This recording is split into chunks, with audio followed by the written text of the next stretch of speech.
Om Adihi Sa Samyoga Nimitta Hetu Paras Trikala Dakala Pidrista Tam Vishvarupam Bhavabhuta Midyam Devam Svachitastam Upasya Purvam. Om Shanti Shanti Shanti.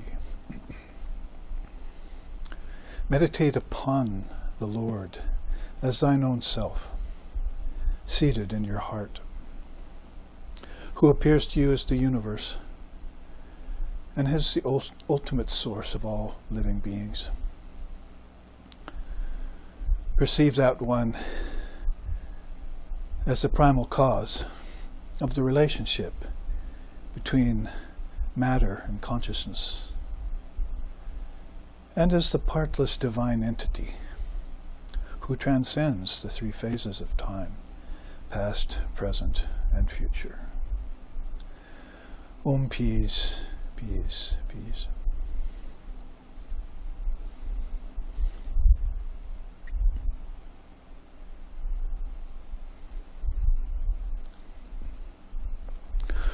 Om Sahana, Om Sahana Vavatu, Sahana Bhunaktu, Sahaviryam Karvavahai, Tejasvi Navaditamastu Ma Vidvishovahai.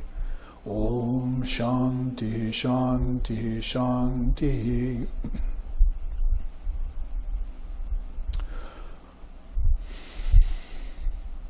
May Brahman protect us, and may Brahman sustain us. May Brahman illumine our thinking consciousness. May we not find fault with each other, with the world, or with the teachings. And may what we study be a source of inspiration to us eternally. Om peace, peace, peace.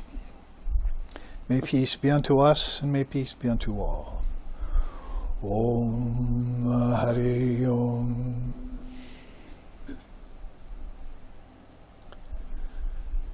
And now the third Sunday of our series has arrived, and we want to put a conclusion on this topic of Zen ox herding and Atmic lion taming. The Zen ox herding being, of course, a traditional teaching in Buddhism. Zen, well known since the 12th century China, when the Roshis, the teachers, brought out those specific teachings on finding the ox amongst people who thought they had lost it, but actually it was still there, as is the nature of Bussho in Zen, or what we'd call Atman in Vedanta. But the Atmic lion taming is a phrase that's a little bit more current, coined by Swami Vivekananda just in late 1800s and early 1900s when he was here. So we've done deference to the Zen ox herding over the last 2 weeks with a little bit of insertion of Vedic thinking, Vedantic thinking, Advaitic thinking even, with the chart we had last week with those 9 stages that you remember. So 10 stages of ox herding, complemented by the 9 stages of realizing the Atman. And we've been flashing this chart every week a little bit, because this is the complementary chart to Zen ox herding, which I chose for this series of classes. Now there being some approaching 400 charts now. About 320 of them you can find in the Footfalls book, which is now available to people.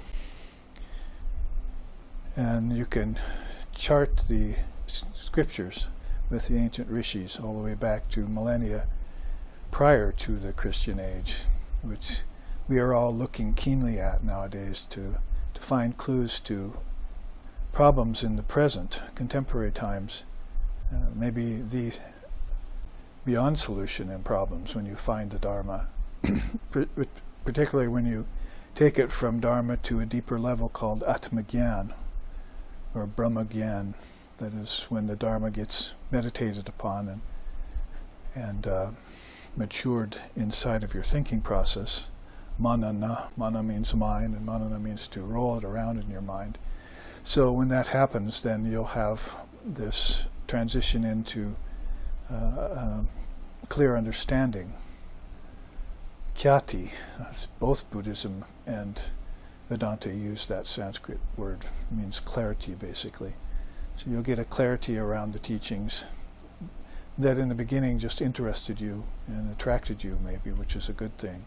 Hopefully you stayed with it and had that perseverance, which Masharda, or the Ishvari Ishtam of this particular SRV organization, was always speaking about perseverance, forbearance, staying with it, and then experiencing this maturation process in the mind into nididhyasanam. So you have Shruti, Yukti, and Anubhav, and you have Shravana, Manana, and nididhyasanam. But Swami Vivekananda just put that Shruti, Smriti, and Anubhav. That's what he always called it. So he was always mixing these two systems of three great truths, or proofs of truth sometimes, or the three great sources. And according to Swami Vivekananda, love is the end result of all search for the Atman. And you get to it, though, by Shruti, Smriti, and Anubhav, quoting him directly from his letters. So that's what the Advaitists and the Vedantists are all trying to realize, or going after, realizing and living in it, abiding in the Atman, we call it in our tradition, and turning this sheep of ego, that is this you, as the chart says there, EWE, with the pun intended, of course, and turning it from before and after kind of picture there, the mouse of egotism and then the lion of the Atman. This kind of maturation or transformation has to go on. And that was part of what Vivekananda called his man-making process. And he wanted to, metaphorically speaking, have people turn into lions, Vedanta. As all these quotes on this chart will tell us. In fact, maybe we should take those first just to press the point. Have faith in yourself, he says. All power is in you. Be conscious and bring it out. Even if you are at your last breath, be not afraid, but work on with the intrepidity of a lion, but at the same time the tenderness of a flower. So there's one of his 4 or 5 lion quotes. I looked through his letters and talks and found some others too. This one he says, "What I want is muscles of iron, nerves of steel, inside which dwells a mind of the same material as that of which the thunderbolt is made." And other quotes where he brings in the lion, "Guru Bhakti is the foundation of all spiritual development. The Guru Bhakta will conquer the world. This is the one evidence of history. It is faith that makes a lion of a man." And of course, when he's talking about Guru Bhakti will conquer the world, it's an interesting perspective, because basically the devotees never get the world. They renounce the world. So that's the kind of conquering he's talking about. People who enjoy matter and wealth and riches and fame and dominating over others, they get the world. So in this case, you have to think of the Bhakta conquering the world, the Guru Bhakta, as having faith in the Ishtam, in the ideal, in the exemplar who has renounced the world, as they all did, from Ram to Krishna to Buddha to Christ to Shankara to Ramakrishna. Throughout these several millennia, we had these great souls coming up, and coming up in different religions too, that epitomized that idea of renunciation. Let's see, where is it? Right there, Tyaga. If you say Gita many times, you end up saying Tyaga, Chagi, which means renunciation. So Gita, that's the meaning of the Gita. That's the real inherent meaning in it, is renunciation.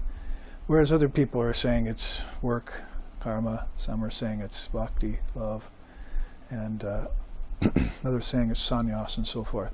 But it's really that renunciation of things changing, things finite, things unreal, things unsubstantial, things misleading, things mayic, and therefore getting all those behind you, get thee behind me, and coming forward with the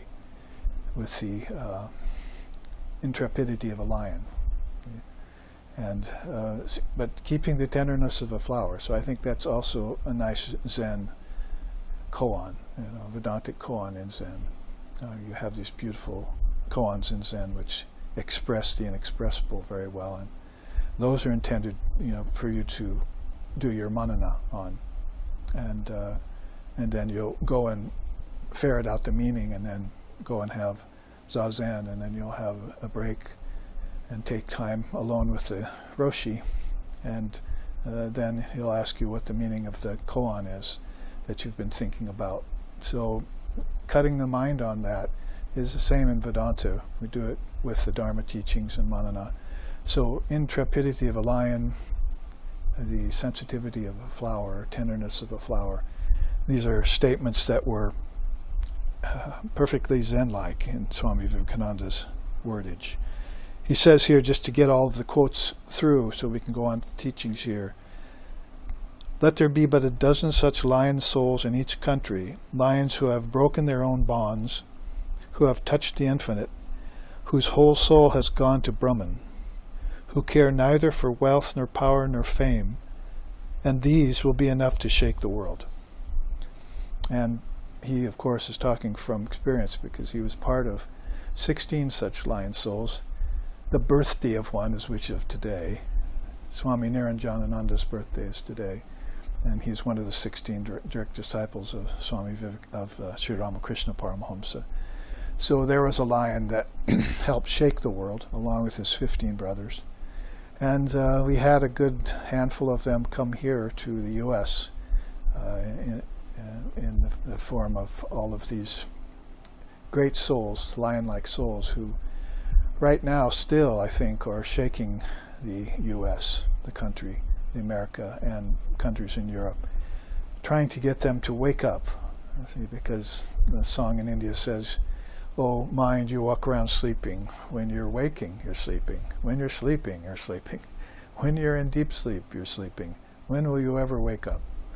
So to get done with this tamas, and this, and not just do it by rajas, that is, well, I got rid of my sleepiness, now I'm restless, back and forth. We need really to get to this balance in which all work, in which any work done in that sattvic balance brings less and less of negative karmas to bear. And there, in any country, then, that will be a earth-shaking kind of event, because people will begin to think in terms of selflessness rather than selfishness, and think in terms of the Atman being in others as well as in oneself. But it is true that Vivekananda has also emphasized that you must learn to have faith in yourself, as he says in this quote, so you know that the Atman is within you, and once you realize it, then you can truly see it in others.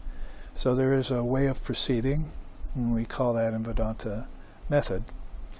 And as you've seen by my presentation of Zen, which is based in the teachings of the more ancient teachers of Zen, not only of Buddhism, that is, Chinese Buddhism and Tibetan Buddhism, but in Zen too, there is this approach that has method to it. I like the 10 ox herding.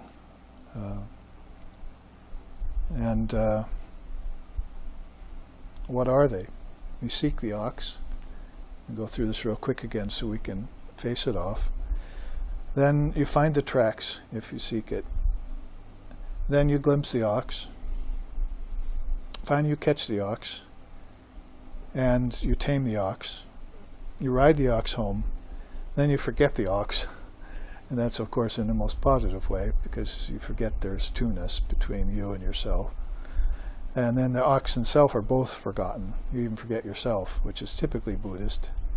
I wouldn't say that that's a teaching that's emphasized much in Vedanta. It's always remember the self, realize the self.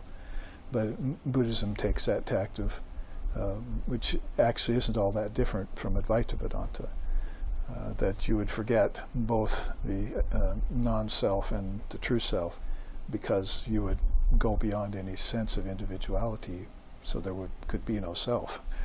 So whichever way you cut it, it's really ending in the same non-dual realization. And also, like mature jnanam in bhakti in Vedanta, Zen Buddhism wants you to return to the source. And so name and form will be stripped away, as Father of Yoga says, and the soul will realize itself. It'll give up the transmigration process, conquer the world, as we just said. Conquer the world by giving it up because it's not real, and transcend the senses and the mind, and see its oneness with divine reality. Not two-ness might be a good way of putting it. The method there, we know about methods which I'll show you a few of in Vedanta, because there are so many in India. In fact, Buddhism could actually be called an Indian method too, or a series of methods.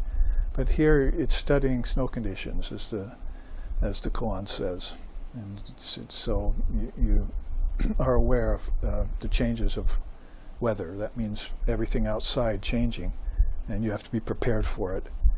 And the best way you'll be prepared for that is if you have had the experience of enlightenment. That's called satori in Zen. If you've had that deep insight of satori, that immediate knowing, they call it, then of course that's the best preparation that you can have. The observing of the snow conditions, which is the method, is now realized, and you are one with the oxen. There's no two-ness. Not two is what they say. So saying oneness sometimes is not quite correct, and it's not quite satisfying in Buddhism. But the beautiful thing about this too, which is very characteristic of Zen and of Indian darshanas, is returning to the source and then entering the marketplace with helping hands.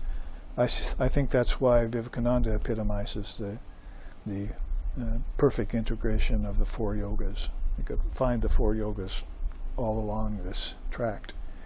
And this ends in a perfect karma yoga, which seems like Vivekananda was wanting people to get their ignorance destroyed by knowledge, and then find their true nature, and then love mankind, and then serve mankind. Didn't end up with a retiring into a cave kind of sannyas, and that's actually not the kind of sannyas we see Krishna preaching either. So you see, these great souls are very much have it in mind, this wholeness, completeness, which is really the meaning of the word Zen. And if you look at it in terms of Atmic line taming, because we won't spend time here, we did it the first week, but I wanted you to see those 10 stages and remember. An ox, if you think you've lost your true nature, which a lot of people think they have, then they're not that hard to find, because they're very big. As the Zen teaching says, it's huge. Just see, the tracks are huge. You go out into the jungle and it's bigger than the bushes, so it's not that hard to find an ox in Zen. In fact, it should be the most simple and natural thing in the world. But of course, that's if you've fallen into the misconception that you lost it in the first place, which Advaita and Zen concur about perfectly. That's why I'm putting them across the board with each other. That 54 generations, or 52 generations, I think it took to get from India to Japan, and then the Vedanta coming over here from India to Alaska and Canada, when Swami Vivekananda put his foot on this continent and took a train ride across and ended up in Chicago at the Parliament of Religions. All that's very beautiful to read about his journey here. And then finding when he got there in 1893 at the Parliament of Religions, they'd canceled it.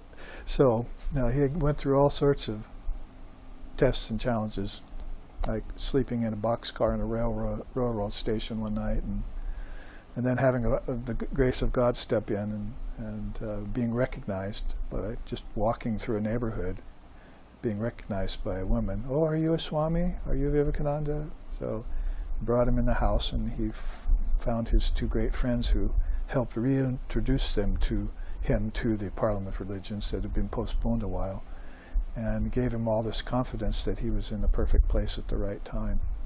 So all of this is a very wonderful history, and the history you can follow it to Japan, and then the first Roshis coming over in the last two generations. So all of that is historical record, but it's also very wonderful to contemplate. So my point here is that it's not that difficult to find something so huge. It might seem to be obscured at first. You just look for the signs in the trackless field of the world, samsara that is, or samsara here, maya here, and then you would seek it like you would seek oil and sesame seed, or patina and copper, or gold buried deep in a river, or in a mountain. So then you go about seeking this very fine thing with these methods and these practices. Now, as he did so, and he showed us the way, Swami Vivekananda in recent times,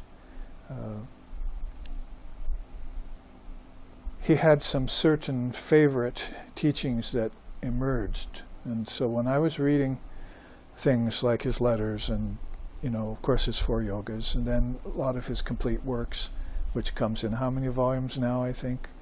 Something like 9 volumes we have of the complete works that you can get a mind lift. This is what I used to say about that. If you were to read all 9 of those, then you would be thinking along a completely different track and a much higher intelligence, much better informed about not only things like the meaning of life, but who you are, who your true nature is. Anyway, as he did this, these are the things that I listed that I came upon most, these words, and they were in Sanskrit and in English both. So I was thinking it would be nice for the lion taming side of this, because you see the main image there is a kitty, nice little kitty looking into a mirror and seeing its true self. There are actually some stories in India about a mother, is it a lion? I guess it's a tiger, mother tiger leaping on a flock of sheep, and she gave birth as she leapt, and so this tiger cub did you hear that story? Got born amongst these sheep and started bleeding and eating grass and doing things. Is this you? He might have said. Basically another tiger came later and saw this full-grown tiger amongst the sheep eating grass and dragged it to the river and showed it its reflection. Do you look like a sheep? You should be like me. Look at me. And so this story is a famous story in India, has to do with big cats like this. And so in that vein then you see that when the true self, when you go seeking the true self, ox or lion, whatever method you choose, that you're going to get this welcome surprise when you look upon your true nature. And yes, it might take some method, and I'll show you a couple of those before we end this class, but we want to look at these main facets that Vivekananda enumerated and repeated over and over again. And I wanted to do this somewhat musically too, so we could do the lion taming part of this with some beautiful music, which India's favorite for, but because you won't find a lot of music in Buddhism or Zen, unfortunately. Scriptures, yes, in both, rich in scripture, and chanting too, some chanting, but the music side of it really falls nicely to the Indians, the Hindus, and to the Bhaktas, and also to the Gyanis, because they have what's called stotrams, which they sing, which are non-dual realizations put into words, like Namrichor, Nashanka, Name Jati Beda, Pita Naiva Me Naiva. We sing that a lot. I have no death because I was never born. I have no father and mother. So these are stotrams that are speaking from the highest non-dual standpoint of a matured Jnani, who I think has the sensitivity of a flower, tenderness of a flower in him. A true Jnani would not be dry. They would have put together bhakti and jnanam as the two wings of a bird, and soared in the sky of awareness. And as Vivekananda would say, bhakti is checking jnanam. That is, devotion is always checking wisdom to make sure it doesn't get too dry. And wisdom is always checking devotion to make sure it doesn't get too sentimental. So you've got a perfect blend there. And my teacher would say that all the time. Blessings be upon him, Swami Sheshanandaji Maharaj, that the bird needs two wings to fly. He was talking about jnanam and bhakti quite often. You could also use that analogy with form and formlessness and other high-minded dualities that you should think about, and turn into triputis if you can. So these main emphases that I came upon in reading Vivekananda are there. We've read all the quotes and we've shown you the little funny bits at the bottom, how this transformation happens. So now we want to take some of these oft-repeated phrases of Vivekananda, that he would mix Sanskrit with English, and then he'd come back with English and Sanskrit, and he was a little bit free in his rendering of what Sanskrit meant in English. So that's a welcome thing for a lot of us, to find out that because Sanskrit does have different meanings than the one usually used traditionally, and the same word can mean many things and have different shades of meaning. So we already used this quote that I read for you out of this chart. Guru Bhakti was one of the things that, like you said, will conquer the world. So that is devotion to the teacher, to the spiritual teacher. There probably, I don't know if it got maybe overshadowed a little bit by the Advaitic message and by all of his wisdom, because he often said that if he do the whole thing over again, he would like to do it with love, more love, more love. But it was his wisdom that impressed us, particularly the Americans and the English, because that's, they're not going to necessarily go towards religion, many of them, because religion has become irreligion in many senses of the term, in a deeper sense of the term. So those beings would turn towards something very scientific, something very practical, and some of them would keep the element of mystical wisdom in it. And that's what he was famous for. So he was, of course, the disciple of Sri Ramakrishna Paramahamsa, foremost disciple, sometimes they would say, because, of course, he was the one that left India and took the message of the Master, this new dispensation, we call it, took it around to the entire world and spread it, and is still doing that, even though he's to quote him, a voice without a form. Now, I would prefer to be a voice without a form, he would say. So he can borrow our forms and speak and communicate and so forth. So devotion to the teacher was huge in him, and but he was his wisdom and discrimination kept him from spreading the name of Sri Ramakrishna too much in the beginning, because he didn't want it to turn into idolatry and personality worship. He always used to say principles are much more important than personalities. So he wanted to keep the whole thing very pure, and with the emphasis on jnanam, so that ignorance could be removed, because if you remove ignorance with jnanam, then love will just come dancing forward, is kind of what his method was. Or in Krishna too says that, nahi jnanena sudrishyam pavitramiha vidyate. In the Gita, he says that wisdom is the greatest purifier. And so it would purify that ignorance that's lingering in the mind, that haze, that sense of not knowing, that nescience, that mayic fog that floats in people, makes them go to sleep and not pay attention and that kind of thing. So that would be dispensed by this higher devotion blended with wisdom. And he was not alone in that, because just some, I don't know, 1,200 years earlier, 1,100 years earlier, Shankar was doing the same thing when he was doing it.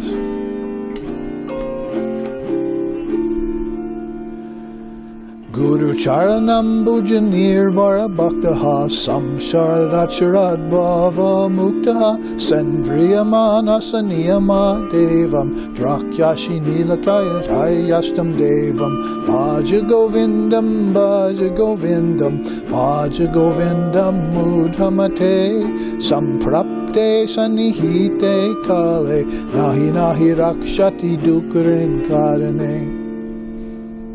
In one of his verses, Shankara sings very nicely.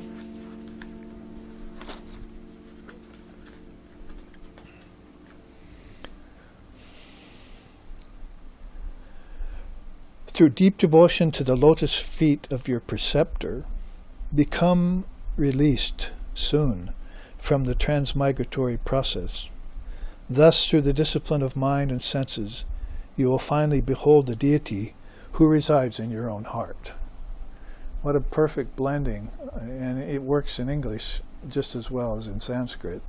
What a perfect blending of bhakti, guru bhakti, and knowledge and transcendence, getting beyond the transmigratory process. And Advaita, how in your own, this is like I started out chanting today, Adihi sasam yoga namitta hetu. Meditate upon the Lord as thy own self seated in your heart. And that one line in the Upanishads just shows you the Advaitic thread or substratum running through everything in the Upanishads. Even when they're talking about dualism, it's based upon that foundation of non-dualism. So even when you're talking about bhakti, you're talking about the jnanam that underlies it, and vice versa. Who can tell the difference, really? At the highest level trajectory of these passive bhakti and jnanam, you'll find prema bhakti and Atma jnana, which then would be the same thing. This divine love for the Lord, blended with love of unity, love of the divine self. So this is one way it's put as far as Guru Bhakti. I told you I was going to musically let you contemplate these. If you want to put it in a little more tender way, as Devendranath Mazumdar used to do,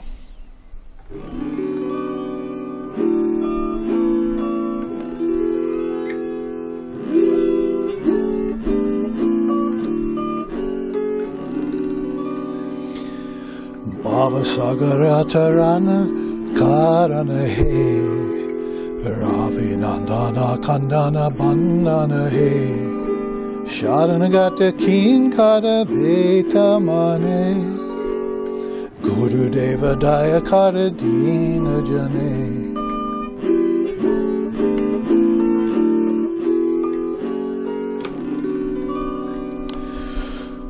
Jaya Sadguru Ishvara Prabhapade Bhava Roga Vyakara Vinashaka He Yana Yena Rahitava Shri Chadane Guru Deva Dayakara Dina Jane.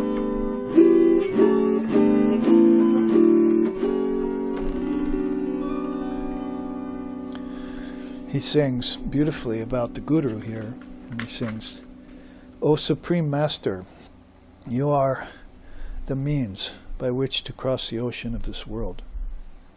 You are the sun of knowledge that destroys all ignorance, and I, your servant and devotee, with a fearful mind, come to you for refuge. O divine teacher, kindly show compassion on your humble devotee. Victory to thee, O illumined teacher, who is the leader of our souls, the one who destroys the effects of the disease of worldliness in us.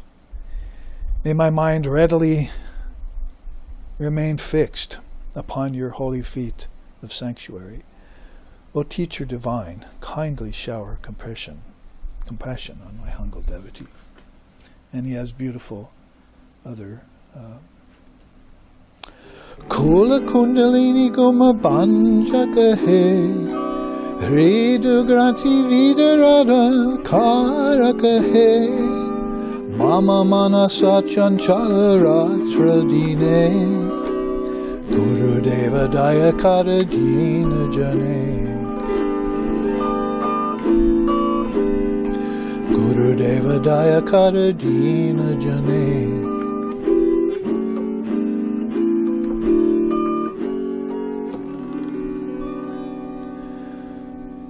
So you might, if you know a little bit of Sanskrit, you might know that Kula Kundalini Guma Banjakahe, it is the powerful spiritual force at the base of the spine awakens at thy touch. And the bondage of desire disappears when you grant detachment and discrimination. But my mind remains restless despite these supreme blessings. O teacher divine, kindly shower compassion on thy humble devotee. Oh, every verse of Devendranath Mazumdar, one of the great devotees of Sri Ramakrishna, ends with this: O teacher divine, shower compassion upon thy humble devotee.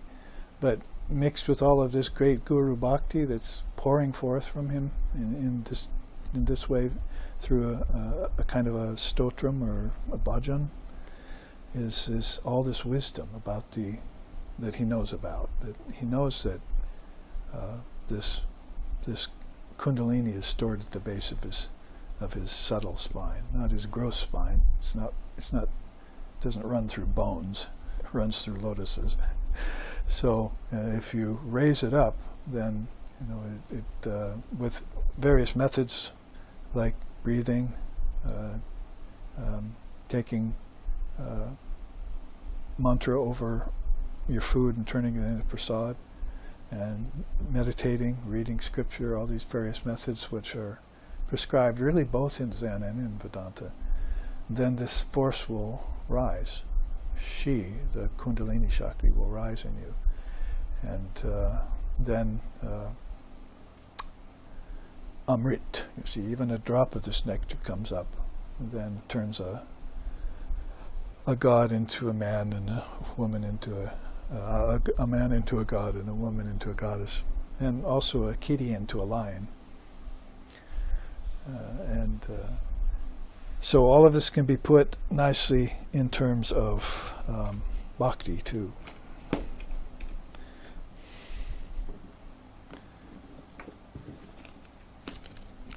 Get my notes out here so I can take us through this. So basically, Guru Bhakti is one of the main things that Swami Vivekananda would speak about.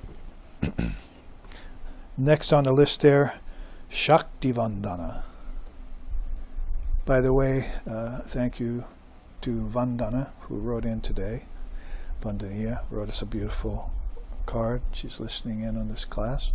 So that's her name there. That's your name, Shakti Vandana. Worship of Divine Mother. He would say so many things. You just don't understand. She's my special thing, even though he was a sannyasin, a monk, and so forth.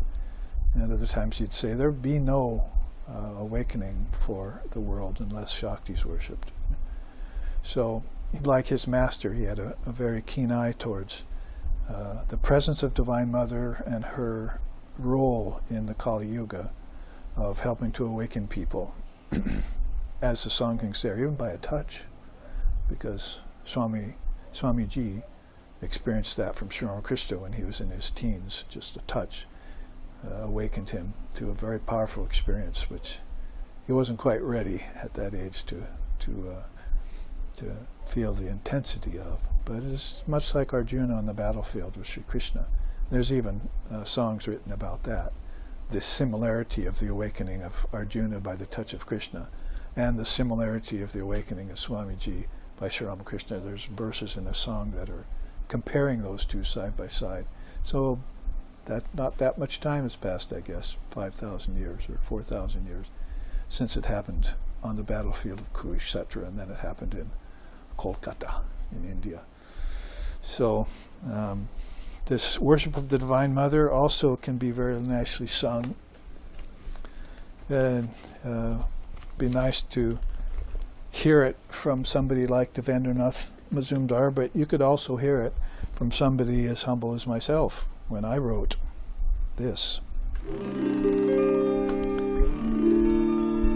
Bhagavati Devi Paramadi Shakti Mahamaya Sanatani Devi Yoganindra Devi Parashakti Devi Nirguna Maheshwari Devi Devi Brahma Mai Lila Mai Devi Sarva Chaitanya Rupa Mahakali Devi Mahalakshi Triloka Shivani Devi Mahavidya Mahamai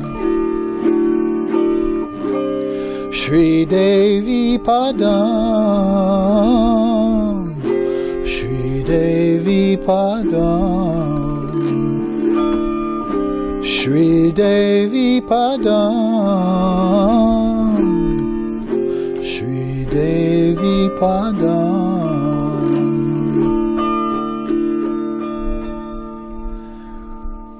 With other verses, there's 4 of those verses. I took 54 or so of the Divine Mother names and put them into these verses. It's at Sri Devi Padam, or the Srimad Devi Bhagavatam Stotram number 3. Because I wrote 3 of them. I came across so many beautiful names for the Divine Mother that I ran out of songs. So I put it into 3 different stotrams through a period of some 20 years. But this was the latest one, and these particular verses just put her names together, so I had to come forth with an English translation. O God as Mother, O preeminent and primordial spiritual energy, the eternal source of the twin cosmic forces of projection and withdrawal. You place beings into sleep and meditation and carry them beyond the entanglements of nature. Your supreme powers, both subtle and evident, mark you as the ultimate reality. O formless form of the entire universe, whose enigmatic sport delights and perplexes all beings, your enchanting play captures the hearts of Brahma and other gods. O Mother of the 3 worlds, and the source and origin of their infinite supply as well, thou art transcendent wisdom, residing perfectly in one indivisible existence. Sri Devi Padam, Sri Devi Padam. I take refuge at your feet. I take refuge at your feet over and over again. So all of these verses are coming from Shakti Vandana, devotion to the Divine Mother. And those beings have been living throughout the millennia, throughout the ages, but usually she's behind the scenes so much. A couple of these names are indicative of that hiddenness of her. Like if you were to sing, actually we'll be singing this later tonight when we do our puja, but sing Swami Abhedananda, one of these great devotees of Sri Ramakrishna Paramahamsa, sang that about her. Om Laja Patavritti Nicham Shardam Jnana Daike Papebhyuna Sadaraksha Kripa Mai Namostute, full of grace. So Laja Patavritti, she retiring in modest veil, she veiled herself. So she's been doing that throughout the ages, and has come forward now. The new dispensation of Sri Ramakrishna, that's maybe the main facet. But there again, she causes things to look different. You see, oh no, let's make the main facets the universality of all religions, because that's going to be something that's hard for people to realize. So they get rid of their hypocrisy and narrowness and embrace each other, embrace all faiths. That sort of took the fore of Sri Ramakrishna's arrival here. Kali Avatar, we call him, or Matri Avatar. There's beautiful songs about that too. But you'll find out then that even when you try and talk about her, she disappears and retires. And she was that way in the body too. She's very. There was a story about her living at the Dakaneshwar temple for years, and somebody finally found out about her because Sri Ramakrishna was, taking most of the attention. But oh, he has a wife, kind of thing. So basically, they came to the front gate. Somebody one time said, "We want to see Ramakrishna's wife, Sharadama. Is she here?" "Yeah, we've heard she lives here, but we've never seen her." These guards had worked at the gate for years, and they'd never seen her once. Yet she came out every morning to bathe in the river, like 3 a.m, before anyone was there. She was so shy and retiring. So even Vivekananda used to call her a village cat that rolled in ashes. I guess it has a strange color, so other cats were picking on it. So, it would roll in ashes to cover its true nature. Roll in ashes is also something that ascetics do. Shaivites and so forth, and avatutas cover themselves in ashes. So this is very indicative of her retiring nature. But nonetheless, if you go looking, you find these great souls, and they're practicing, as it were, or observing Shakti Vandana. So he was bringing this out quite a bit as one of the facets. Now, it could be said, ox herding, lion taming. Lion taming, do you really have to tame the Atman? Well, do you really have to find the ox? So it's actually, you're taming your ego, basically, for sure. But if you haven't got your realization of your Atman yet, then the taming you should be doing is have to go through purificatory exercises and so forth. And so these could all be certain methods or attributes or qualities that observances, practices, but they tend to indicate a path, like not even a path of succession or a ladder. Just pick one of them, and you have the whole thing contained in one. Like these beautiful samasta chitta, you have to have a universal mind. Or samadarshitvam was one of his favorite words. He said, I don't believe in humility and all that. I believe in equal vision towards all. So you don't have to have humility or pride unless you've got a problem with arrogance. But how could you have a problem with arrogance when you're in the presence of Divine Mother? And when your Guru's there. See, somebody said recently, when the Guru's in town, there is no inner teacher. There is no inner teacher when the Guru's in town. So, because you have to follow your own voice and all that, but not when the Guru's in town. When Sri Ramakrishna's embodied, you say, forget my inner teacher. There he is. I just need to go and get a good glimpse of him, spend some time with him or her, and the whole thing will become clear in an instant. And what can my inner guide do, even so rapidly or so swiftly, that the outer manifestation of God can't do in an instant? So Holy Mother used to say that too. Your Guru is much better than God. All you need is your Guru. That's right here, right now for you, and that's a manifestation. So, Guru Bhakti and Shakti Vandana, I didn't necessarily put these in a ladder of ascension or anything, like I said, but these are how I came upon them, pretty much by mention. If you were to put a little number next to them, it'd be, he mentioned this 12 times, he mentioned this 10 times. So I was actually seeing these things recur in his letters and in his writings, mostly in his letters, because then he was teaching people from a distance, like we're doing right now with the web and all that. And so we're able to take account of all the things he said. Then you had things like Kshatriya Virya. And of course that's warrior-like strength. In case of Swamiji, it's not hard to find instances of Kshatriya Virya.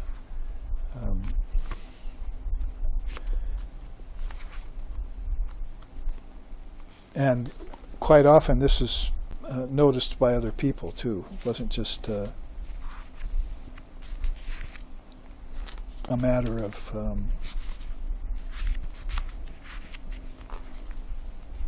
blowing one's horn, although there are verses about that too, actually. So, Kshatriya Virya and Brahma Tejas kind of be taken together. See, Kshatriya Virya is this warrior-like strength, and Brahma Tejas is God-realized brilliance. Tejas means this light that comes off of a realized soul. An aura, if you will, that they saw, people saw coming off of Lord Buddha. They saw it coming off of Jesus. They saw it coming off of Ramakrishna in modern times. So there's this great, when this Kundalini Shakti rises via this illumination process, touch of one's guru, or just comes to earth already realized, as some of these great souls did, then that's what happens. They shine with this light, this great light. If you're not psychic, if you don't have a psychic temperament, you might not see it, you might feel it. And that, in other terms, you might hear it. It's possible to hear the light and see the sound. In a high state of mind, once I saw notes in the air. The music was playing, but I saw the actual notes forming in the air. So you can see sound, and you can hear things that are usually seen. So if you're next to somebody who's emanating tejas, then that's that attracting power you feel towards that person. And that makes for good holy company, sadhu satsanga, which probably falls down here somewhere too, because he mentioned that a few times. But as far as not being any stranger to tejas and virya, we could sing this about Vivekananda.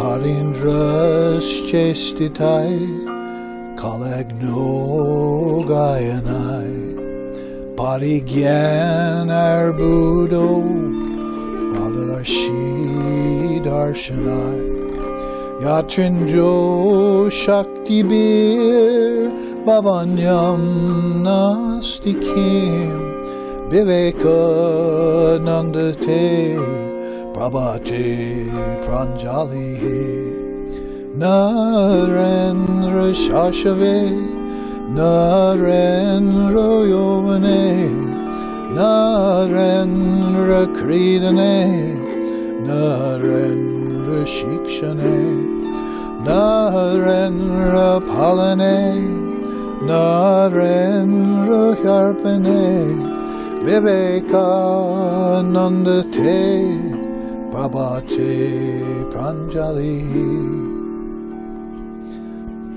which translates as, Hail Vivekananda, all excellences abide in thee. Your heroic actions remind us of Hanuman. Your unrivaled detachment marks you as a supreme renunciate. Your music and poetry blend artistry with heartfelt devotion. Your infinite wisdom reflects the state of a Vijnani. Profound inner visions mark you as a great rishi. In this auspicious dawn of illumination, O Vivekananda, we offer our reverent salutations. So there you have Virya. All those things put together can convince you, no doubt, that this is a great soul. And if you want to go with Brahma Tejas, you'd sing it more like this. Yatinur ashtava brahmamam dashati prafulam satpadaha prashunam pravritim tavartam kokilo manogyam kujati vivekanandate prabhate pranjalihi narendra shashave narendra yovane narendra kridane narendra shikshane narendra palane narendra harpane vivekanandate prabhate pranjalihi vivekanandate prabhate pranjalihi.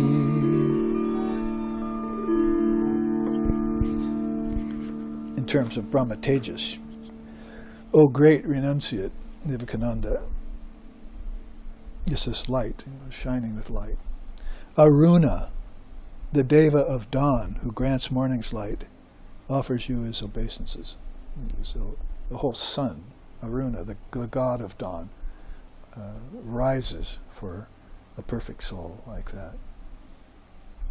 By reinterpreting and coalescing the four yogas, making them accessible and understandable to humanity, you have destroyed the foundations of ignorance in this age and ushered in a new era. All of nature vibrates with the thrill of new life and spontaneously sings your praises.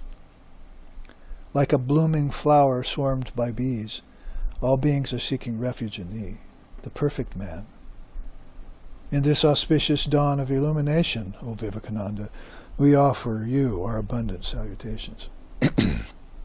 So if you want to hear the whole hymn, look on YouTube, as we've placed it up there. It's got thousands of hits. We're very happy with it. So all of these verses, 13 of them in all, you can put them across the board, correlate them with many of these things that he talked about. So he knew what he was talking about. He actually epitomized these things. So when he said them, they bore great power. And if they bore great power, then they transformed people and attracted them, like bees. So his own teacher used to say, when the lotus blooms in the wood, the bees don't need an engraved invitation. It's a God blog I've been meaning to write actually for some time. So when the lotus blooms in the woods, the bees don't need an invitation to come and sip the nectar. So this is what it's like when Vivekananda comes to earth. If you were fortunate enough to be able to be there when he was on earth, or if you were born in the same time frame as him, Salokya, the same planet, Sarupya, the same form, you have a human form like him, Sayujya, you want liberation like he had, and Samipya, you feel he's very dear to you. Those are the four signs of you coming close to a perfect soul in your existence. So those two, we've knocked down these four with music. How about Ishta, Nishta, one-pointed focus on God? Of course, the teachings there are clarifying in lieu of somebody as great as Sri Ramakrishna, speaking about the greatness of Swamiji, you had somebody who was naturally and spontaneously just seeing the religions of the world and saying, like a little boy, I want that, you see. This is like seeing a toy. I want that. So when Sri Ramakrishna saw any religion, anyone practicing a religion, or heard of any great soul that had founded a religion, he wanted it. So it wasn't like he was trying to prove that these were all from the same, all facets of the same diamond, which it came later. He just wanted to see God in so many different ways as he could, that he would run towards those. And he was a quick study, and he would get them within weeks. The Muslim religion, the vision of Jesus, Moses, I mean, you name it, he was there. And of course all the Hindu deities, a vision of Sita, a vision of Hanuman. Found him in a tree one day acting like a monkey, you see. And he felt like his base of his spine was elongating, like having a tail. And then he spent time concentrating on Hanuman, who is the Virya here, the great strength, the monkey god. So basically, this Ishtanishta is the fruit. That's the fruit of Ishtanishta. It's not like you want to practice too many things at once, and that's what people misunderstand about them. Saying, I think I'll be a universalist, So it's a nice vision to have, but you really have to grow into it.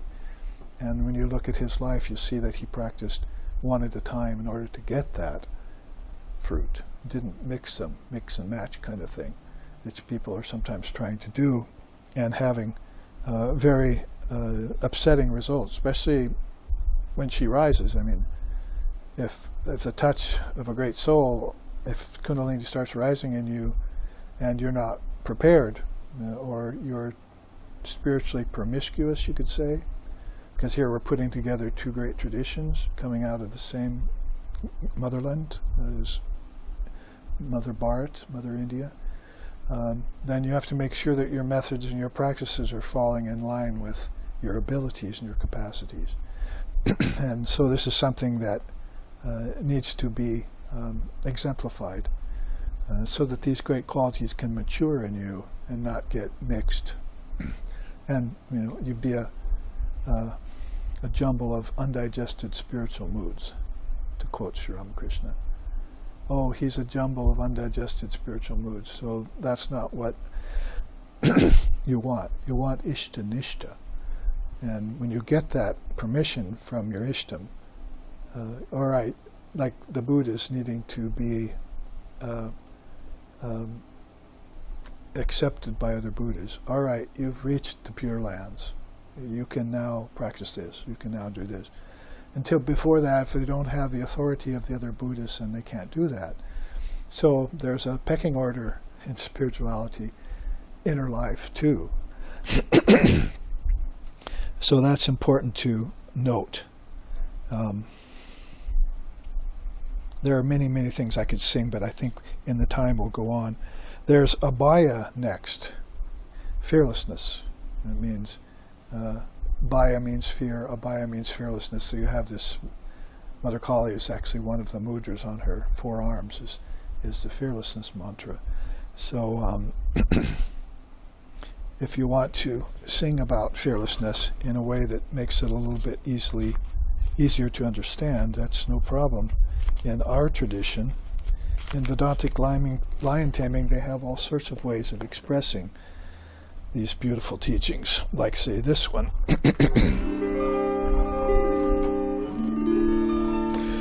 Kshina smadina sakaruna jalpanti jana jana Nastikyantvidantu aha devatma vadaturaha praptaha shmaviragatabhaya abhayam pratistam yada astikyantvidantu chinumana rama krishna dasavayam.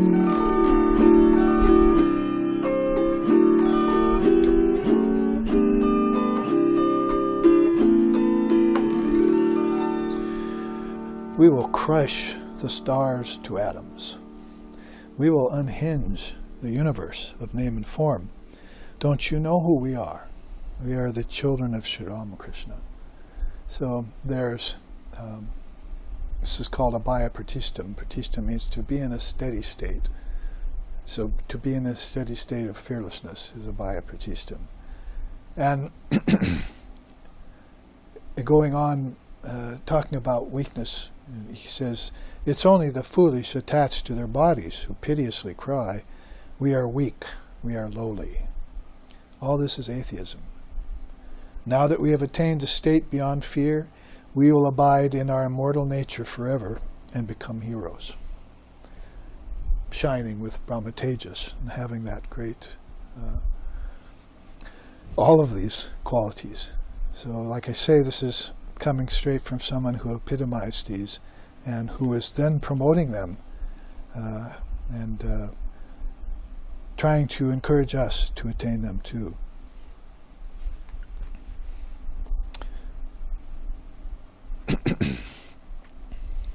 Then next there is ahimsa, or non-aggression. That's of course one of the earliest of all principles in India. It's there in Jainism too, 24 generations before Buddha. They were non-violent, back to the Tirthankaras of Jainism. Mahavir, I think, lived just about the time of Lord Buddha, or just a little before Lord Buddha. He was the 24th of them, so you can trace ahimsa way, way back into the very fiber foundation of Mother India's teachings. So it's very foundational.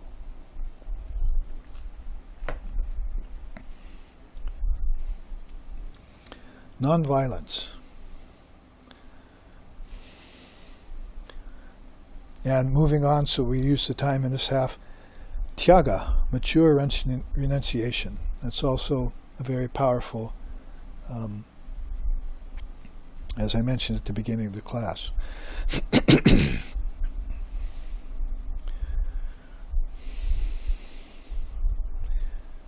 Brahma-gyanam, supreme wisdom. That's also easy to sing about in our tradition. And echoing back to the times of Shankara as well. Of course, Brahma-gyanam has to be based in the import of a message. So you could sing about it in that way.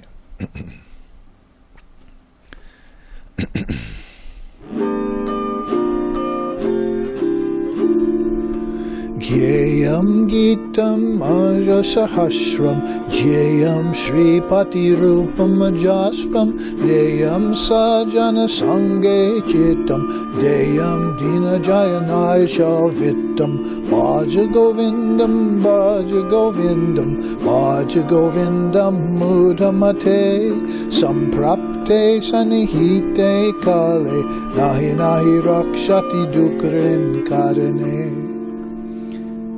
And similar, Pranayamam Pratyaharam Nitya Nitya Viveka Vicharam Japya Sameta Samadhi Vidanam Korvam Varanam Mahadavadanam Bhaja Govindam Bhaja Govindam Bhaja Govindam Mudhamate Samprakte Sanihite Kali Nahi Nahi Rakshati Dukrin Karane. Bhaja Govindam.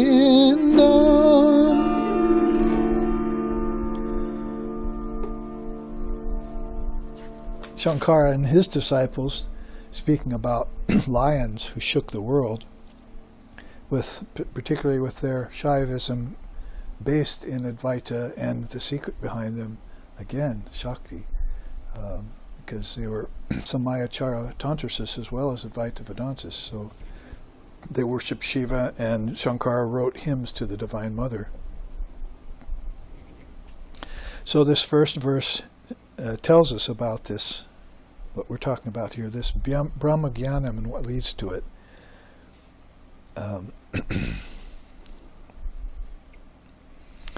First of all, he says, read the Gita. Recite the Sahasranam, 1,000 names. Meditate daily on the form of the Lord of Lakshmi. It's Vishnu. Interesting for a Shaivite hidden Shakti to say that too. Lead the mind always to holy company, and distribute your wealth constantly among the poor and for good causes. Now join with that. Regulate the breath. Withdraw the senses from their objects. Discriminate well and constantly between the real and the unreal. Nitya nitya viveka vicharam. You must have heard that line go by and recognized it. Discriminate well between the real and the unreal, and control the mind and senses with the recitation of the mantra. Perform all these well with great care, and attain to Brahmagyanam. So there's 7, 8 methods right there in 2 verses that he's recommending that people practice. He would tell you, practice having samadhi. Practice having samadhi. It's right there in the Viveka Chudamani, in a great scripture, because Shankara was not just a commentator of scriptures, he wrote several dozen of them. So those 2 verses of Bhaja Govindam are very pointed with various teachings. In other words, read the Gita and recite the 1,000 names, and meditate on the Ishtam. Keep holy company, do seva, distribute your wealth to the poor, practice regulation of breath, withdraw senses from your objects, do your viveka and vairagya process, the 4 jewels and 4 treasures and the 6 jewels. That would be out of lion taming, Vedanta. And control the mind and the senses with the mantra. So just on and on you have all of these methods that are pronounced and sung and taught in the scriptures and exemplified by great souls. A little bit behind the scenes, some of that in Zen. But sometimes then you want to have that sweetness of bhakti mixed in with it, and maybe a little less formal way of proceeding. And you also then are still willing to do that and wanting to do that without sacrificing the beautiful non-dual thread that's running through everything, or compromising it at all, covering it at all. And that leads us with these final 2 qualities, samasta chitta and samadarshitvam, which I've already mentioned to you, but I haven't sung to you about them.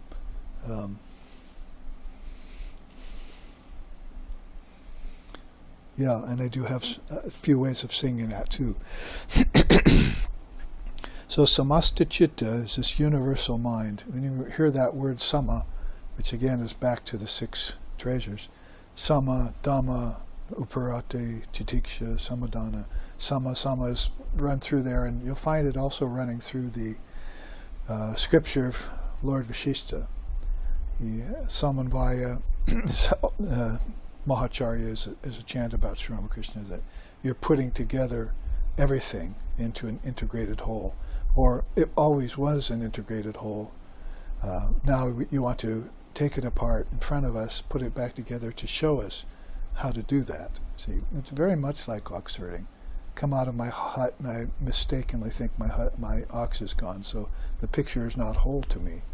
But it actually always is whole, but now I have to go through these stages to prove myself that it's whole, prove that to myself. So it's very similar. My teacher, again, Swami Sheshananda, would always be very forceful on his encouragement and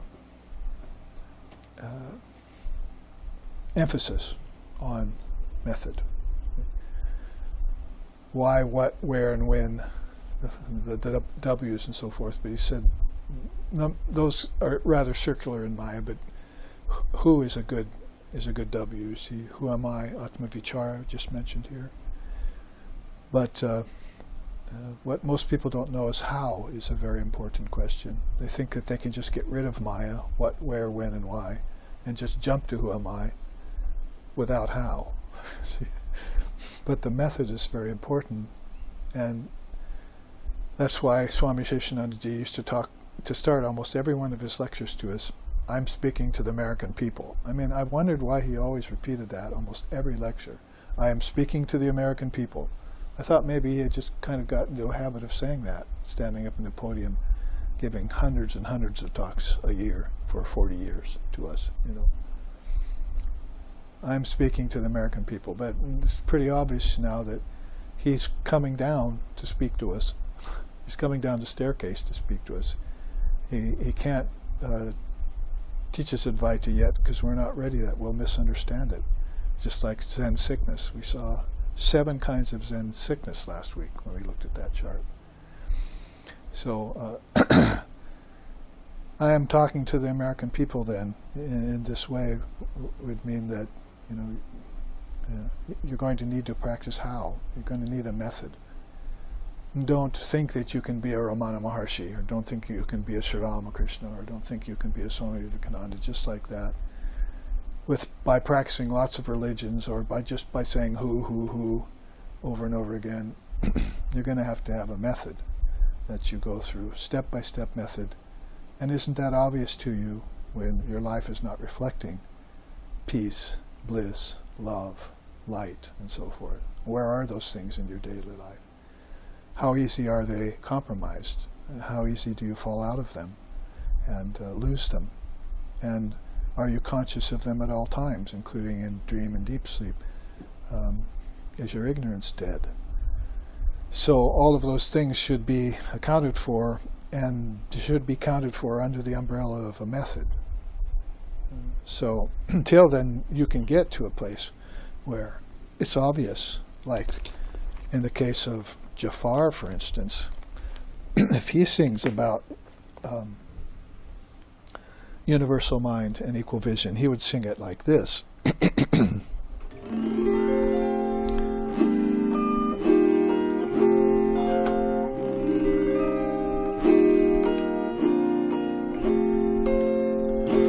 Jokucha hai so tu hai, tujhse humne dil ko lagaya.